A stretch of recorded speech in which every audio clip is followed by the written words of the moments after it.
Good afternoon. I was talking with my brother today about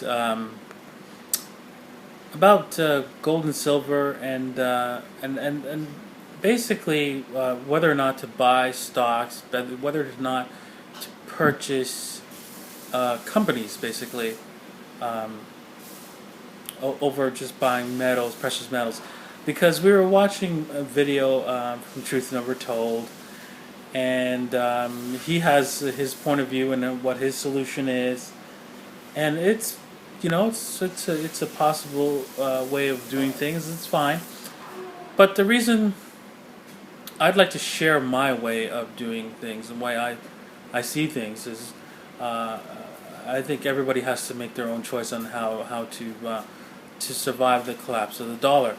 Now, whether you believe that the collapse is coming or not is immaterial.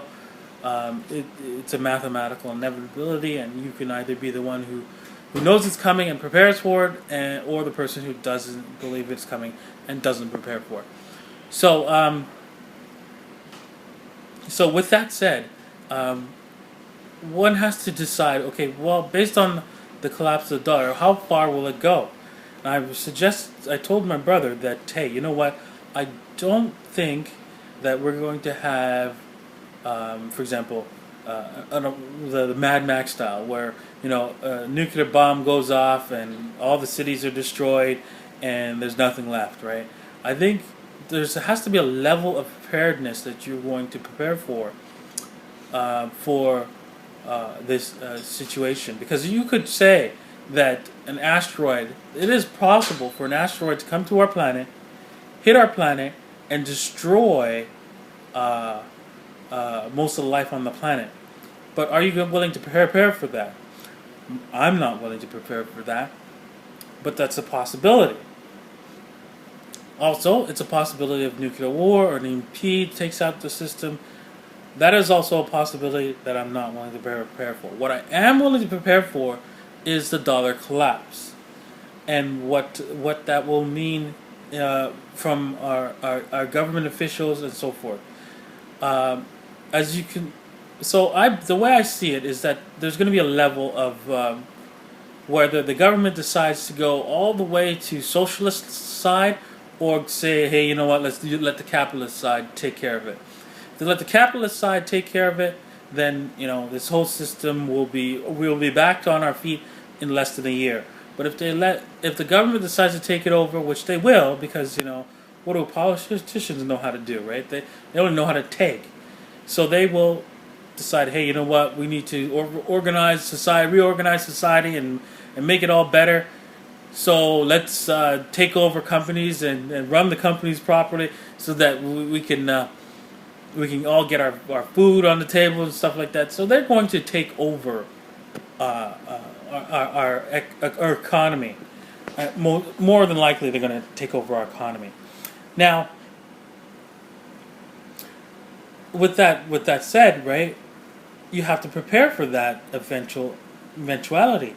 That the government is not going to go to lean all the way to the capitalist side. They're going to lead somewhere more to the socialist side, somewhere between the capitalist side and the socialist side, somewhere in between, probably, in your country. And you have to prepare for that eventuality. And based on that preparedness, it would not be prudent to own a company. It'd be prudent to own assets that the government cannot easily seize. Will they seize your particular company? Maybe, maybe not. Right? That's the risk you take. And if they don't take your company, you'll do very, very well. If they do, you'll do very, very badly. So I've decided that you know what, I'm going to only invest in gold and silver as my choice. Whether it be your choice, that's all totally up to you, and you have to make that decision, not me and not somebody else. So research, take a time to understand how the dollar collapse is going to affect you, whether or not your company will be taken over by the government. I think I would give yourself a 50% chance that that's going to happen if you buy mining stocks. or some sort of agricultural or energy stocks, you have a 50% chance on there. Not so much that your chances are a lot lower if you have a tech company or something like that. So that just look at the situation, come up with your best conclusion, and act. That's all I have to say. Thanks for watching.